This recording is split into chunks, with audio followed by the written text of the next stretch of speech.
السلام علیکم ورحمۃ اللہ وبرکاتہ۔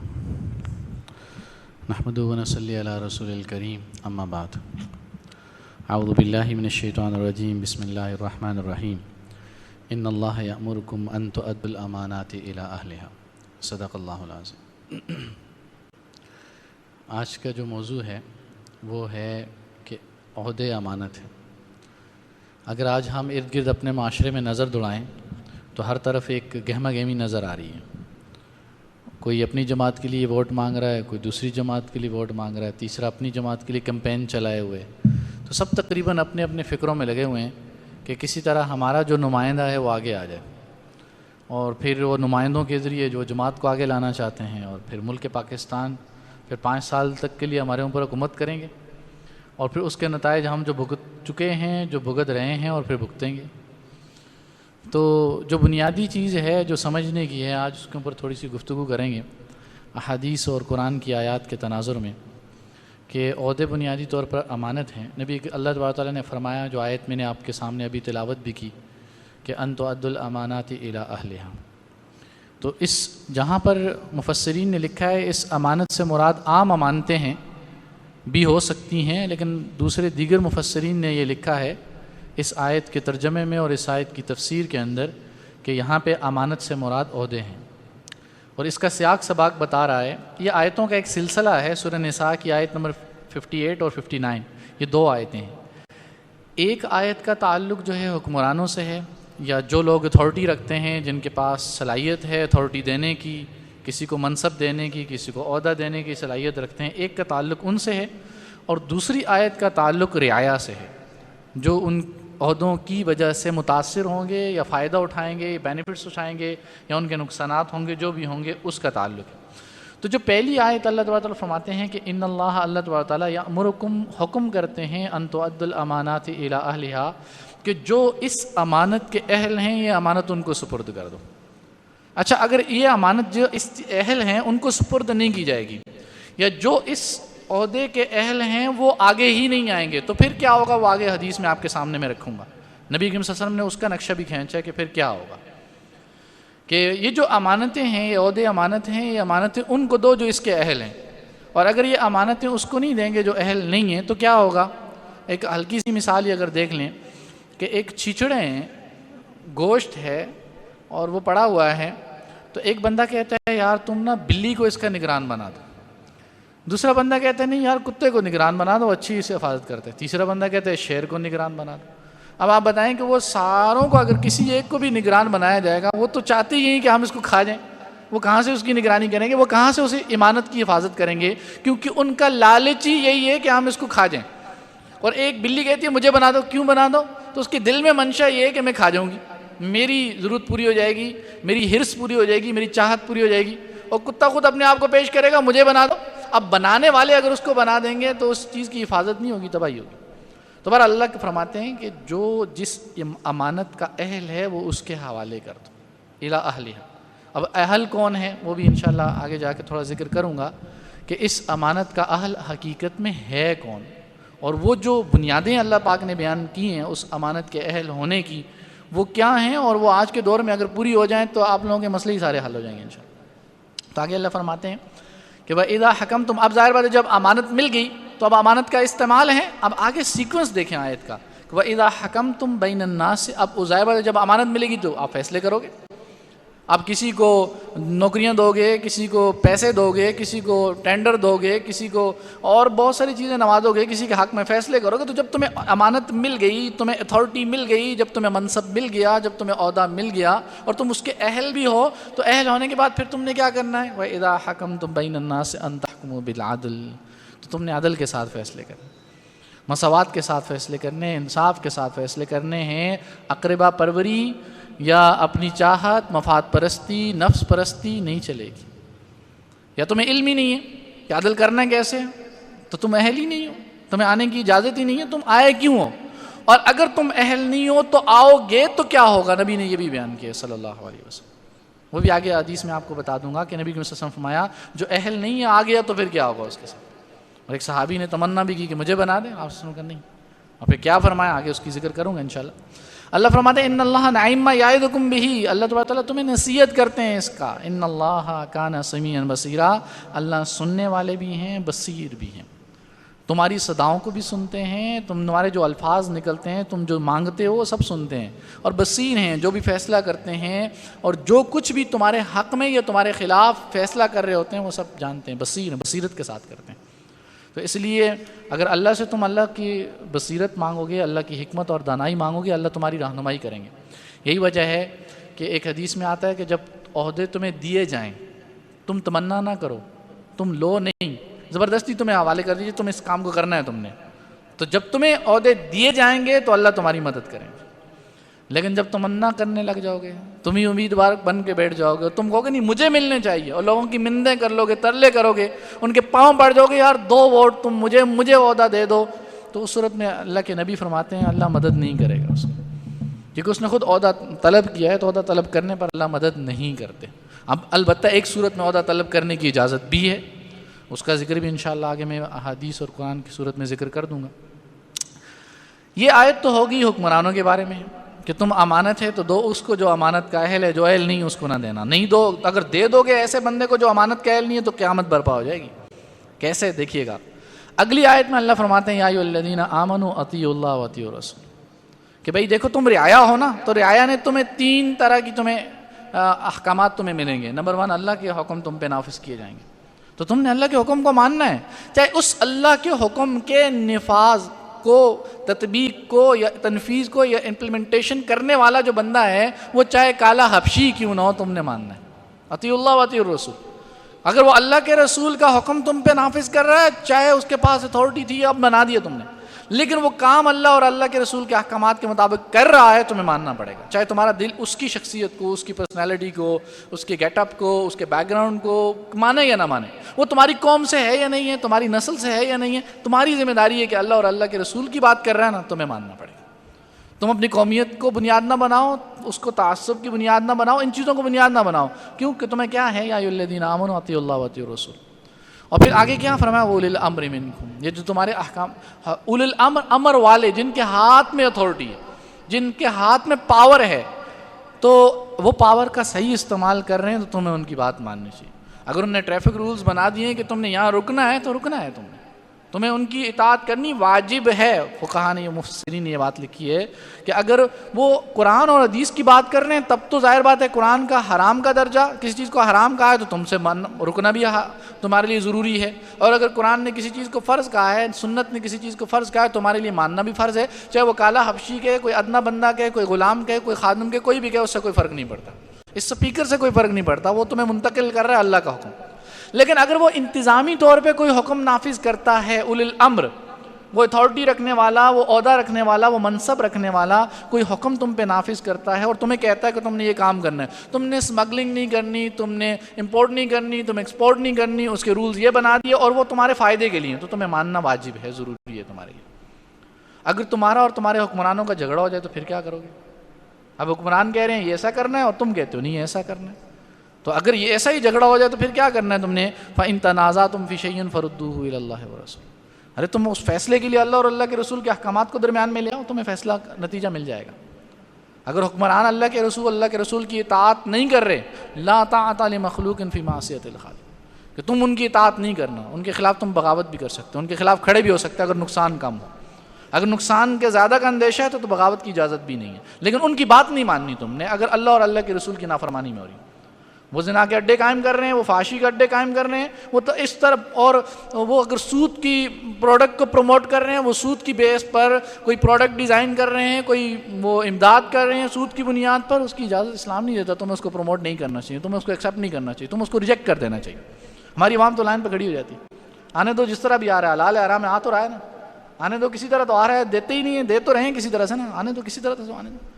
تو یہاں پہ یہ ہے کہ اگر تمہارا اس کا جھگڑا ہو جائے، تمہارا ان کا اختلاف ہو جائے، تو اس صورت میں اللہ اور اس کے رسول کے احکامات کو تم نے ترجیح دینی ہے۔ یہ تو بنیاد تھی سورہ نساء کی آیت کی بنیاد پر کہ اللہ نے خود فرمایا ہے کہ یہ جو عہدے ہیں، آگے نبی کریم صلی اللہ علیہ وسلم کی تشریح سے اس کا آپ کو اندازہ بھی ہو جائے گا، یہ امانت ہے،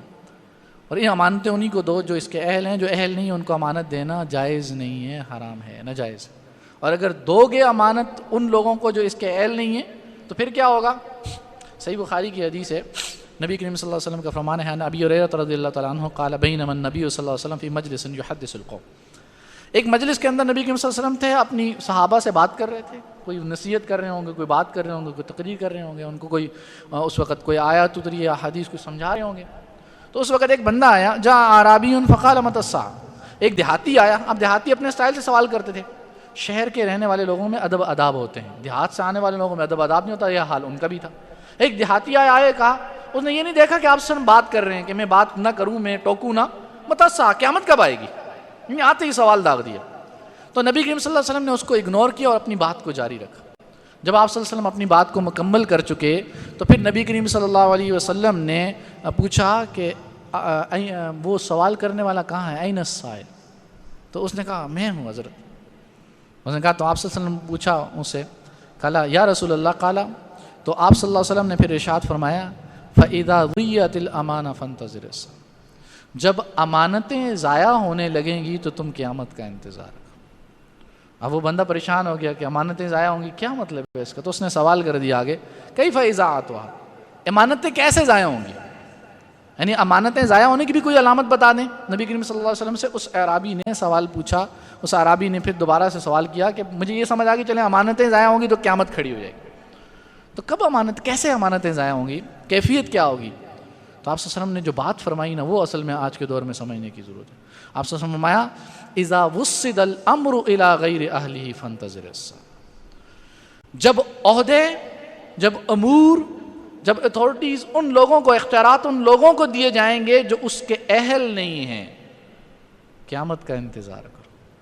تو تم قیامت کا انتظار، تم تباہی کا انتظار. قیامت ہے کیا بیسیکلی؟ قیامت کا مطلب ہوتا ہے کھڑا ہو جانا. اس کائنات کے اندر تباہی چھپی ہوئی ہے، ایک وقت آئے گا وہ تباہی کھڑی ہو جائے گی. مثال لے لیں، اس کے اندر کرنٹ ہے، یہ پیچھے وائر ہیں ایسی چل رہے ہیں، ان کے اندر کرنٹ ہے. اس کرنٹ کے اندر ایک تباہی چھپی ہوئی ہے جو کسی وقت بھی کسی بھی گھر کو، کسی بھی جگہ کو تباہ کر سکتی ہے. اسپارک کو کسی بھی جگہ ہو سکتا ہے، آگ لگ سکتی ہے. تو اسی طرح اس کائنات کے اندر ایک تباہی چھپی ہوئی ہے، وہ تباہی کھڑی ہو جائے گی، قیامت کھڑی ہو جائے گی، قیامت آ جائے گی. وہ تباہی مکمل تباہی ہوگی، پوری کائنات تباہ ہو جائے گی. تو جب تم عہدے ان لوگوں کو دو گے، یہ عہدے امانت ہیں، اس حدیث سے سمجھ میں آیا، جب عہدے ان لوگوں کو دو گے جو عہدوں کے اہل نہیں ہیں تو قیامت کا انتظار کرو. پھر کیا ہوگا؟ آپ بھی دیکھ رہے ہیں کہ جب عہدے نااہل لوگوں کو دیے جاتے ہیں تو وہ اختیارات کا غلط استعمال کرتے ہیں. اختیارات کا استعمال کرنا صحیح تقویٰ سے آتا ہے، اللہ کے ڈر سے آتا ہے، وہ تو ہے نہیں ہے. اس کی لالچ یہی تھی. وہ کیوں آتے ہیں آج کے دور میں عہدے لینے والے؟ اس کی وجہ بھی آپ سے نے بیان فرمائی. وہ آتے ہیں، پھر وہ پیسوں کا بھی غلط استعمال کرتے ہیں، وہ ریسورسز کا بھی غلط استعمال کرتے ہیں، وہ اختیارات کا بھی غلط استعمال کرتے ہیں، وہ آگے نیچے ماتحت لوگوں کا بھی غلط استعمال کرتے ہیں. ان کو جو کچھ بھی ملا ہوا ہے، میڈیا ہے، جو کچھ بھی انہیں ملا ہوا ہے، تمام سورسز کا وہ غلط استعمال کرتے ہیں. اب آپ بتائیں، وہی جو میں نے ابھی مثال دی کہ اگر آپ بلی کوئی چیچڑے دے دو تو کیا چیچڑے آپ کے باقی بچیں گے؟ اب وزیر خزانہ ہی اسی کو بنا دو جو پیسوں کا ہرسی ہے، تو کیا خزانہ باقی بچے گا؟ اگر وزیر تعلیم اس کو بنا دو جس نے تعلیم کا پتہ تک نہیں ہے، علی بے تے سے بھی پتہ نہیں ہے تعلیم کا، کیا تعلیم کے بارے میں وہ سٹینڈرڈ بنا سکے گا جو سٹینڈرڈ آپ اس سے تمنا کرتے ہیں، امید کرتے ہیں، آپ کی توقعات ہیں، آپ کی ایکسپیکٹیشنز ہیں اس سے کہ ایسے سٹینڈرڈ بننے چاہیے، وہ بنا سکے گا؟ کیا وہ ایسے ڈیسیجن لے گا جو آپ لینا چاہتے ہیں؟ ایک بندہ جس نے 20 سال 25 سال تعلیم کے شعبے میں وقت گزارا ہے، جس کو بچوں کی نفسیات کا پتہ ہے، جس کو پروفیسرز کی، جس کو لیکچررز کی، جس کو ٹیچرز کی نفسیات کا پتہ ہے، جس کو فیملیز کی نفسیات کا پتہ ہے، جو یہاں کے بیک گراؤنڈ کو سمجھتا ہے، وہ اچھی پالیسیز بنا سکے گا. جو ایم اے پاس ہے، جس کو پتہ بھی نہیں ہے، ایم اے پاس کرتے وقت بھی اس نے نقل کر کے پاس کیے، وہ اچھے سٹینڈرڈ بنائے گا. اذا ضیعت الامانہ فانتظر الساعة، کہ جب امانتیں ضائع ہوں گی تو تم قیامت کا انتظار کرو. اور امانتیں کب ضائع ہوں گی؟ اذا وصل الامر الى غیر اہلہ فانتظر الساعة، جب تم لوگ اپنے ہاتھوں سے نااہل لوگوں کو ووٹ دو گے، نااہل لوگوں کو آگے لے کے آؤ گے، تو قیامت کا تم خود انتظار کرو، تباہی کا انتظار کرو. اور اب تباہی پھیلتی چلی جائے گی. تمہارے گھر بھی تباہ ہو جائیں گے، تمہارے جو کما رہے ہو وہ بھی تباہ ہو جائے گا، تمہارا اسکول، کالجز، یونیورسٹیز، تمہارے ادارے، کمپنیز، سب کچھ تباہ ہو جائے گا. یعنی ایک چھوٹی چھوٹی، اگر آپ دیکھیں نا اپنے معاشرے میں تباہی کا ایک انبار کھڑا ہے. پہلے پلاسٹک چاولہ والے فلاں پلاسٹک کے جوتے بنایا کرتے تھے، آج وہ اس کمپنی کا نام بھی نہیں، وہ کیوں بند ہو گئے بھائی؟ اگر تم ایکسپورٹ پر پابندی نہیں لگاتے، تم آگے سے چائنا سے مال پر پابندی نہیں لگاتے، تو تمہاری اگر پابندی نہیں لگاؤ گے، انہوں کو کہ لاؤ جتنے میں لاتے ہو، تو وہاں سے جب پلاسٹک کی چیزیں سستے داموں آئیں گی تو یہاں والی جو بنا رہا ہے، جس کی مینوفیکچرنگ کاسٹ جو ہے وہ بھی پوری نہیں ہوتی، تو کیا وہ کمپنی بند نہیں کرے گا تو کیا کرے گا؟ ادھر سے باہر سے جب اس کی سبزیاں آ جائیں گی، دالیں آ جائیں گی، اور باہر سے تمہاری چینی بھی آ جائے گی، گندم بھی آ جائے گی، تو تمہارے کسانوں کی گندم کسی اچھے ریٹ میں بکے گی؟ تو پالیسی بنانے والے کہاں بیٹھے ہوئے ہیں؟ تم لوگوں نے خود ہی، ہم لوگوں نے خود ہی ان نااہل لوگوں کو آگے کر دیا ہے جن کو پتہ ہی نہیں پالیسی کون سی بنانی ہے اور کون سی نہیں، کس کے مفاد میں بنانی ہے، کس کے مفاد میں بنانی، کس سورس کو کیسے استعمال کرنا اور کیسے نہیں استعمال کرنا۔ اسی لیے نبی کریم صلی اللہ علیہ وسلم نے فرمایا اذا وسدا، وسدا کا مطلب وسادہ کہتے ہیں تکیہ، وہ ہمارا سہارا ہے، ڈیسیجن لینے میں بھی، آگے سورسز کو استعمال کرنے میں بھی ہمارا سہارا ہے۔ تو تم جب نااہل لوگوں کا سہارا لوگے تو قیامت کھڑی ہو جائے گی، تباہی کھڑی ہو جائے گی، تباہی مچ جائے گی اور تباہی آ جائے گی تمہارے یہاں، اور یہ بنیاد ہے اس کی۔ اور آج یہی ہو رہا ہے، آپ دیکھ لیں جگہ جگہ جو ہو رہا ہے بنیاد اس کی اسی پر ہے۔ نااہل لوگوں کو عہدے دیے گئے ہیں اور نااہل لوگوں کو اوپر لے کے آ رہے ہیں، سفارش کی بنیاد پر اوپر لے کے آ رہے ہیں، نقل کی بنیاد پر، سفارش کی بنیاد پر، اور ایک دوسرے کے اقربا پروری کی بنیاد پر، قومیت کی بنیاد پر، لسانیت کی بنیاد پر آگے لے کے آ رہے ہیں، تباہی کا انتظار کر رہے ہیں۔ تباہی پھر کہتے ہیں میرا گھر برباد ہو گیا، میرا کاروبار صحیح نہیں ہو رہا، میرے کاروبار میں نقصان ہو رہا ہے۔ تو کیوں نہیں ہوگا کاروبار میں نقصان؟ تمہارا گھر کیوں نہیں تباہ ہوگا؟ تم نے کبھی سوچا بھی نہیں ہے کہ تم کس کو آگے پروموٹ کر رہے ہو، کس کو آگے لے کے آ رہے ہو؟ اور آج کے حالات کے اعتبار سے دیکھیں، جو لوگ چاہ رہے ہیں، یہ اس اینگل میں دیکھا جائے، جو لوگ اس وقت کمپین چلا رہے ہیں، تو نبی کریم صلی اللہ علیہ وسلم کا ارشاد ہے، صحیح بخاری کی روایت ہے، یہ بھی صحیح بخاری کی روایت تھی جو میں نے آپ لوگوں کے سامنے تلاوت کی پڑھی۔ نبی کریم صلی اللہ علیہ وسلم سے روایت کرتے ہیں، نبی ہریرہ رضی اللہ تعالیٰ عنہ ان نبی صلی اللہ علیہ وسلم قال انکم ستحرسون علی الامارہ، تم پر ایک وقت آئے گا تم حرص کرو گے امارت کی، تم حرص کرو گے عہدوں کی۔ یعنی دوسرے لفظوں میں اگر میں ترجمہ نہ کروں تو تم بینر لگاؤ گے عہدوں کے، ارے مجھے عہدہ دے دو بھائی، میں سب سے اچھا خدمت کرنے والا ہوں، میں سب سے اچھا بندہ ہوں، میں اس عہدے کا سب سے زیادہ اہل ہوں۔ تم حرص کرو گے ان عہدوں کی، تمہارے اندر حرص پیدا ہو جائے گی ان عہدوں کی۔ اور اس وقت صحابہ کا کیا حال تھا کہ جب کوئی عہدہ دیا جاتا تھا، عام طور پہ جو صحابہ تھے وہ رک جاتے تھے۔ اس کے بعد فقہا کو دیکھیں تو ان کی مار کوڑے لگائے جاتے تھے کہ تم قاضی بن جاؤ، نہیں بنتے تھے۔ بھائی قاضی بننا کوئی آسان کام ہے کیا؟ فیصلہ کرنا کوئی آسان کام ہے کیا؟ یہ میں نہیں کر سکتا، میں نہیں بنتا۔ اہل تھے وہ، اپنے آپ کو صلاحیتیں بھی تھی، پھر بھی رک جاتے تھے۔ بڑے بڑے علماء اس وجہ سے ان کو سزائیں دی گئیں اور انہوں نے رکے۔ آپ صلی اللہ علیہ وسلم نے پھر ان سے ڈرایا بھی، تو آپ صلی اللہ علیہ وسلم فرماتے ہیں کہ تم کرو گے وَسَتَكُونُ نَدَامَةً يَوْمَ الْقِيَامَةِ، یہ حرص تمہاری نا قیامت کے دن ندامت کا باعث ہوگی۔ اور ایک بات، عجیب بات فرمائی، یعنی ماہر نفسیات ہے نا آپ صلی اللہ علیہ وسلم کی ذات، اگر آپ صلی اللہ علیہ وسلم کی تعلیمات کو آپ غور سے پڑھیں آپ حیران ہو جائیں گے۔ تو آپ صلی اللہ علیہ وسلم اگلا جو جملہ فرمایا نا، یعنی پوری کئی کتابوں کے اندر لکھی ہوئی تعلیمات کو ایک جملے کے اندر جو ہے جوامع الکلم کے اندر آپ صلی اللہ علیہ وسلم نے سمو دیا۔ اس کے آپ صلی اللہ علیہ وسلم فرمایا آگے کہ فَنِعْمَ الْمُرْضِعَ وَبِئْسَتِ الْفَاطِمَةِ، مرضع کہتے ہیں دودھ پلانے والی کو، اور فاطمہ کہتے ہیں دودھ چھڑانے والی کو۔ یہ جو عہدے ہیں نا، یہ جو امارت ہے، یہ وزارتیں ہیں نا، یہ نعم المرضعہ، بڑی اچھی دودھ پلانے والی۔ شروع میں تمہیں بڑا اچھا دودھ ملے گا، یعنی تمہاری پرورش ہوگی، تمہیں پیسہ ملے گا، تم اپنے گھر والوں کو بھی پیسے دو گے، تم بینک بیلنس بھی بناؤ گے، کمپنیاں بھی بناؤ گے، وہ بھی بناؤ گے، وہ بھی بناؤ گے، وہ بھی بناؤ گے، سب کچھ کرو۔ نعم المرضعہ، بڑی اچھی دودھ پلانے والی ہے، یعنی تمہیں دودھ دے گی، تمہاری ساری ضروریات پوری ہوتی ہوئی نظر آئیں گی، مزہ آئے گا تمہیں اس کے۔ لیکن جب دودھ چھڑاتے ہیں نا بچے کا، پھر تکلیف ہوتی ہے، ماں کو بھی تکلیف ہوتی ہے اور بچے کو بھی تکلیف ہوتی ہے۔ اور دودھ چھڑانا کوئی آسان ہے؟ بچے وہ مصبر لگاتے ہیں، یہ لگا رہے ہیں، پھر اس کے بعد دودھ چھڑانے کے لیے بچہ بلبلاتا ہے مجھے دو، اور وہ تڑپ رہا ہوتا ہے، اور ماں کی بھی ظاہر بات ہے اس کی جو چیز مقدار پیدا ہو رہا ہے وہ بھی آہستہ آہستہ کوئی گولیاں کھاتے ہیں، وقت کے ساتھ ساتھ کم ہونا شروع ہو جاتا ہے۔ تو یہ جو تمہارے عہدوں کی تمہیں جو لگی ہوئی ہے نا، چسپ لگی ہوئی ہے نا، یہ تمہیں دودھ چھڑانا بڑا مشکل ہو جائے گا۔ تمہیں نظر آئے گا کہ یہ غلط ہے، پھر بھی تم نہیں چھوڑنا چاہو گے۔ اس بچے کو پتا ہے ماں باپ کو کہ تمہارے لیے اب فائدہ مند نہیں، 2 سال کے بعد دودھ پلانا حرام ہے، ناجائز ہے، تو 2.5 سال بعض علماء کے نہیں، 2 سال آگے جائز نہیں، تم نہیں پلا سکتے دودھ، تو پتا ہے اس کو باور کرا رہے ہیں، لیکن اس کا دل نہیں مانتا چھوڑنے کو۔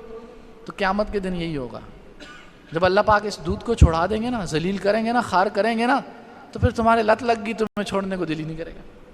اور نشے کی طرح تم سگریٹ کی بو سے بھی اس کے پیچھے بھاگ کے جاؤ گے، یار شاید اس سے مل جائے، میری امی نے تو چھین لیا، میرے ابو نے تو چھین لیا، شاید اس سے مل جائے جہاں سے اسمیل آ رہی ہے، تو اس سے مانگو گے یار 2 سوٹے تو دے دو تم مجھے، لگ گئی لت نا اس کی، پتہ ہے تمہیں صحیح نہیں ہے، پتہ ہے صحت کے لیے نقصان دہ، لگ گئی ہے اس کے پیچھے لگے رہو گے تم اس میں۔ تو آپ نے فرمایا کہ مرضیہ تو بڑی اچھی ہے، لیتے ہوئے بڑا اچھا لگے گا تمہیں، بڑی رنگینی ہے اس کے اندر، بڑی چاہتیں ہیں، بہت کچھ پورا ہوگا، بہت کچھ ملے گا تمہیں،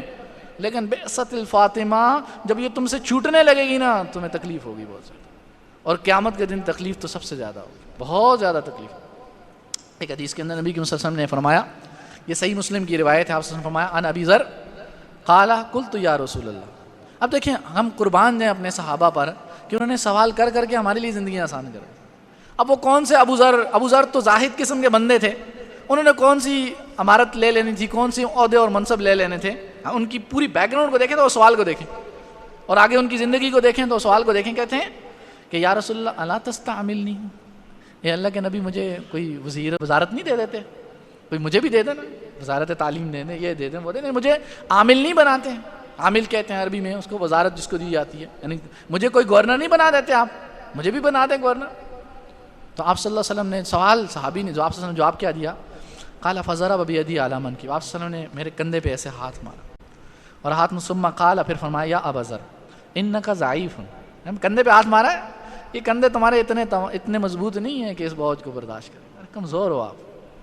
اپنے نبی اپنے صحابی کو کہہ رہے ہیں کمزور ہو تم، انک ضعیف، تم کمزور ہو، اس بوجھ کو برداشت نہیں کر سکو گے، بہت بھاری بوجھ ہے، امانت ہے، اس امانت کا خیال رکھنا کوئی آسان کام نہیں ہے۔ اور پھر آگے فرمایا وَإِنَّهَا أَمَانَةٌ، یہ امانت ہے، کیسے خیال کرو گے ابو ذر، یہ امانت ہے۔ اور آج کیا کہتا ہے، نہیں میرے کندھے بڑے توانا ہیں، چاہے اس سے چلا بھی نہ جاتا ہوں، علی بیتے سے بھی بتانا پھر بھی توانا ہے میرے کندھے، ارے امانت ہے۔ پھر آگے آپ نے فرمایا وَإِنَّهَا يَوْمَ الْقِيَامَةِ خِزْيٌ وَنَدَامَةٌ، یہ رسوائی کی وجہ بنے گی۔ یعنی اس کو اگر آپ کمپیئر کریں دونوں سائیڈوں پہ، تو جو عدل کرنے والے حکمران ہوں گے قیامت کے دن ان کے لیے نور کے ممبر ہوں گے،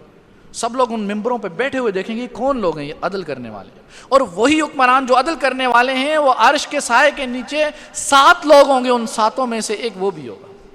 جو عدل کرنے والا حکمران ہے، وہ بھی ہوں گے۔ لیکن دوسری طرف کیا ہے کہ جو اہل لوگ نہیں ہیں تو کیا ہوگا، خزی، ان کے لیے ندامت ہے، رسوائی ہے ان کے لیے۔ اور آگے فرمایا ندامت الا من اخذ بحقها، ہاں الا یہ کہ جو لے حق اس کا بنتا ہے وہ لے لے، اس کا حق بنتا ہے وہ لے لے، اور کیا کرے وَأَدَّ الَّذِي عَلَيْهَا فِيهَا، اور اس امانت کی جو رسپانسبلٹیز ہیں ان کو بھی نبھائے تو وہ لے سکتا ہے۔ اب خود انسان اپنے گریبان میں جھانک کے دیکھے کہ میں اس امانت کو نبھا سکتا ہوں، نہیں، ہم سے تو گھر اپنا نہیں سنبھالا جاتا، باقی گھر کے بکری نظام کو کیا سنبھالیں گے، اور پھر ہم کھڑے ہو جاتے ہیں کہ ہمیں بھی عہدہ دے دیں۔ الا کلکم راعٍ وکلکم مسئول عن رعیتہ، تم میں سے ہر ایک نگہبان ہے، نگران ہے، تم میں سے پوچھا جائے گا۔ اور پھر اگزامپلز دی، بیوی اپنے گھر کی نگران ہے بچوں کی، اس سے پوچھا جائے گا، خادم اپنے آقا کے مال کا نگران ہے، اس سے پوچھا جائے گا، اور تم میں سے جو حاکم ہے تو اپنی رعایا کا نگران ہے۔ آپ نے مثالیں دے کے سمجھا دی۔ آپ نے فرمایا آگے ان ابن کعب ابن مالک الانصاری ان ابیہ قال قال رسول اللہ صلی اللہ علیہ وسلم، اب وجہ کیا ہے جو یہ لوگ طلبگار ہیں اس کے، تو آپ نے فرمایا دیکھو کہ ما ذئبان جائعان ارسلا فی غنم بافسد لها من حرص المرء علی المال والشرف لدینہ، کہ اگر تم 2 بھیڑیوں کو بکریوں میں چھوڑ دو اور وہ دونوں بھیڑیے خوب بھوکے ہوئے ہیں، ان کو بکریوں میں چھوڑ دو، تو کیا کریں گے وہ بکریوں کا، کسی کی ٹانگ نوچیں گے، کسی کی گردن نوچیں گے، اور جہاں سے ان کو لگے گا بکریوں کو نوچنا شروع کر دیں گے۔ تو کہنے لگے وہ بھیڑیے اتنے زیادہ نقصان پہنچانے والے نہیں ہیں بکریوں کو، اس سے زیادہ نقصان پہنچانے والے ہیں وہ لوگ جن کو حب مال اور حب جاہ کی لت لگی ہوئی، جو حب جاہ منصب کے پجاری ہیں اور جو مال کے پجاری ہیں۔ اور یہ کس کو نقصان پہنچانے والے ہیں، اپنے دین کو اور لوگوں کے دین کو بیڑا غرق کر کے رکھ دیں گے۔ اور آج دیکھیں یہ 2 ہی چیزیں ہیں تو مال کی حرص ہے اور منصب کی حرص۔ مجھ سے منصب نہ، جس کے پاس مال ہے اس کو منصب کی حرص ہے کہ میں وزیر اعظم بن جاؤں، میں ایم این اے بن جاؤں، میں ایم پی اے بن جاؤں، مجھے یہ عہدہ مل جائے، مجھے اس منصب کی حرص ہے، لالچ ہے، میں یہ بننا چاہتا ہوں، میں اپنے آپ کو یہاں دیکھنا چاہتا ہوں، لوگ میری پوجا کریں، میری بات مانیں، میری واہ واہ کریں، میرے لیے تالیاں بجائیں، میں یہ بننا چاہتا ہوں۔ تو آپ نے فرمایا یہ تو بیماری ہے، بڑی بہت بڑی بیماری ہے، حب جاہ اور حب مال۔ اس کے نتیجے میں ہوگا کیا، 2 ایگزامپل، 2 مثالیں اگر آپ اپنے معاشرے میں جو ہو رہا ہے وہ دیکھیں۔ اختیارات کا غلط استعمال کیسے؟ امداد کے نام پہ قرضہ لیا، تو پہلے تو قرضہ لیا غلط بنیادوں پر، قرض کی ضرورت ہے بھی ہے یا نہیں ہے، کس مقصد کے لیے ضرورت ہے، تو پہلے تو اس کے دماغ میں یہ بھی نہیں ہے، کیونکہ اس کے مقصد میں یہ ہے کہ قرضہ آئے گا، کچھ پیسہ بڑھے گا، کچھ مجھے بھی ملے گا، کچھ اوروں کو بھی ملے گا، کچھ پروجیکٹ میں بھی کرا لوں گا، کسی اور سے کراؤں گا، ادھر سے بھی نکال لوں گا، ادھر سے بھی نکال لوں گا، یہاں سے بھی نکال لوں گا، جتنے بھی کھانچے لگتے ہیں سارے لگا لوں گا میں یہاں سے۔ تو پہلے تو قرضہ لیا غلط بنیاد پر، پھر لے لیا تو استعمال غلط ہو رہا ہے، پھر استعمال ہو گیا غلط ہو گیا، پھر دوبارہ ادا کرنا ہے، اس کا سود ادا کرنا ہے، تو وہ جب وصول کریں گے تو غلط طریقے سے وصول کریں گے، جن سے وصول کرنا چاہیے ان سے ٹیکس تو لگایا نہیں، ان سے وصول کرنے نہیں ہے، 5 لاکھ دے کے 1 کروڑ کا ٹیکس معاف کرا دیا، چلو بھائی۔ اور جو غریب ہیں جس کے پاس 50,000 60,000 کی سیلری ہے، 50-60,000 1 لاکھ 1.5 لاکھ ہے، اس سے نچوڑے جائیں گے۔ تو لینے کا طریقہ غلط، استعمال کرنے کا طریقہ غلط، پھر اس کی وصولی کا طریقہ غلط، پھر وصول ہونے کے بعد بھی پورا نہیں جاتا، جو وصول بھی ہو رہا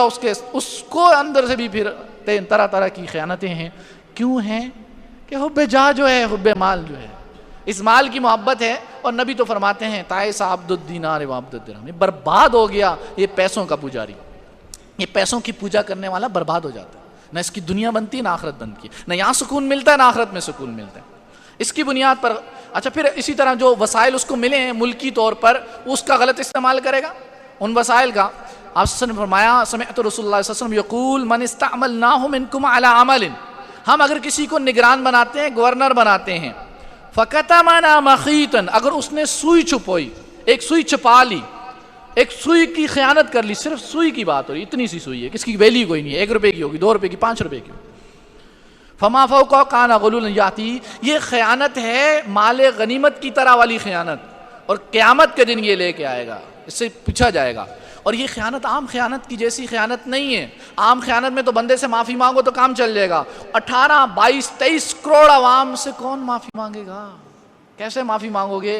یعنی ایک سوئی اگر تم خیانت کرتے ہو تو 22 کروڑ عوام کے ساتھ خیانت کر رہے ہوگے، 22 کروڑ عوام سے کیسے معافی مانگو؟ یہ قیامت کے دن آئے گا، معافی کوئی نہیں ہونی، سزا ملنی ہے اس کو۔ اور ایک صحابی، ایک بندہ آپ صلی اللہ علیہ وسلم کے دور میں، اس نے ایک چادر اٹھا لی اور لے کے چلا گیا، تو انہوں نے فرمایا کہ بعد میں آ کے واپس کرنے لگے میں اس کی ادائیگی کر دوں، نے کہا نہیں، اب قیامت کے دن ہی ادائیگی ہوگی اس کی، یہ ممکن نہیں ہے، کیونکہ اس کی معافی کس سے مانگو گے؟ وہ مال غنیمت کن کن کا تھا، وہ کتنی قوموں کا، کتنے لوگوں کا اس میں حق ہے، تم کس کس سے معافی مانگو گے؟ تو یہ جو خیانت کرتے ہیں، اتنا آسان لگتا ہے خیانت کر لینا، پیسے کا ہیر پھیر کر لینا، یہ کوئی آسان ہے کیا؟ ہاں، ایک آخری جو بنیادی بات ہے، اس کا اہل کون ہے؟ آپ کے سامنے اہل کون ہے؟ تو حضرت یوسف علیہ السلام کے دور میں جب وہ خواب دیکھا 14 سال کا، 7 سال ہریالی، 7 سال کاج سالی، تو اس وقت 7 سال جب ہریالی ہونی تھی، اور اس وقت جو غلہ آنا تھا، جو پیداوار آنی تھی، اس کی نگرانی کرنے کے لیے کوئی گورنر چاہیے تھا۔ تو حضرت یوسف علیہ السلام کو پتا تھا کہ اس گورنری کا اہل اور کوئی نہیں ہے، انہوں نے دیکھا کہ میں اہل ہوں، تو انہوں نے اب خود پیش کیا اپنے آپ کو، قال اجعلنی علی خزائن الارض، لیکن وجہ بیان فرمائی، انی حفیظ علیم، مجھے میں حفاظت کرنے والا ہوں اور علیم بھی ہوں، میں جانتا ہوں میں حفاظت کرنی کیسے ہے، یعنی میرے اندر جذبہ حفاظت کا ہے، میں قطر بوند کرنے والا نہیں ہوں۔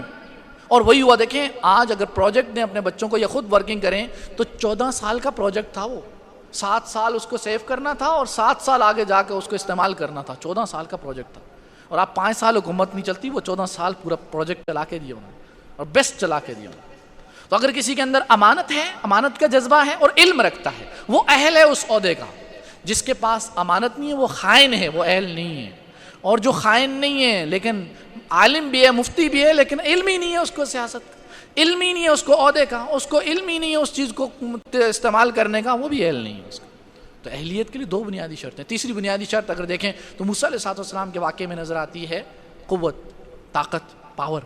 کہ تمہیں طاقت بھی ہو اس کام کو کرنے کی، اسے بولا نہیں جا رہا، اسے اگلے بندے سے کام لینے نہیں آتا، اس کو طاقت ہی نہیں ہے اس کے اندر۔ تو 3 طاقت ہو، اس کے اختیارات کو استعمال کرنے کا ڈھنگ آتا ہو، امانت ہو اس کے اندر، یہ ہو، تو اس صورت میں وہ اگر اہل وہ بننے گا، اگر اختیارات کو استعمال کرے گا تو تبدیلیاں اچھی آئیں گی۔ اس پوری بات کا خلاصہ یہ ہے کہ ہم عہدے جن کو دے رہے ہیں اور جو عہدے لے رہے ہیں، تو ہم دیکھیں کہ بھائی وہ امین ہونے چاہیے، یہ عہدے امانت ہیں، یہ تباہی ہمارے اپنے ہاتھوں میں ہے، ہماری اپنی مرضی ہے ہم اس تباہی کا سامان کر لیں یا نہ کریں۔ اور دوسری بات یہ کہ آپ دیکھتے ہیں کہ کوئی بھی اہل نہیں ہے تو اس میں سے جو کم کرپٹ ہے اس کو ووٹ دے دیں وقتی طور پہ، لیکن آئندہ کے لیے ایک لائحہ عمل تیار کریں کہ ہم نے اپنی مل کر کچھ لوگوں کو تیار کرنا ہے۔ دیکھیں وہ ترک والا کام نہیں کر سکتے کہ جنہوں نے مسجد نبی کی اور حرم کی جب تعمیر کروانی تھی تو 20-25 سال لوگوں کو تیار کیا، بچوں کو تیار کیا، ان کی گھڑ سواری کی بھی تربیت کی، علم کی تربیت کی، تو 25 سال کا پروجیکٹ کر کے پھر انہوں نے مسجد نبی کی تعمیر کروائی، ایسی محبت تھی ان کو۔ تو کیا ہم پروجیکٹ نہیں کر سکتے، یہ کام نہیں کر سکتے؟ جہاں اور پروجیکٹ کر سکتے ہیں تو آج تہیہ کریں کہ ہم نے اپنے بچوں کو تیار کرنا ہے، اپنی فیملی کے اندر ارد گرد لوگوں کو دیکھیں جو اس کے اہل ہیں، ان کو تیار کرنا ہے، ان کو آگے لے کے آنا ہے، ان کو اتھارٹیز دینی ہے، ان کو عہدے دینے ہیں، ان کے دلوں میں تقویٰ پیدا کرنا ہے، اور جو اس وقت ایگزسٹ کرتے ہیں ان تک اللہ کے پیغام کو پہنچانا ہے،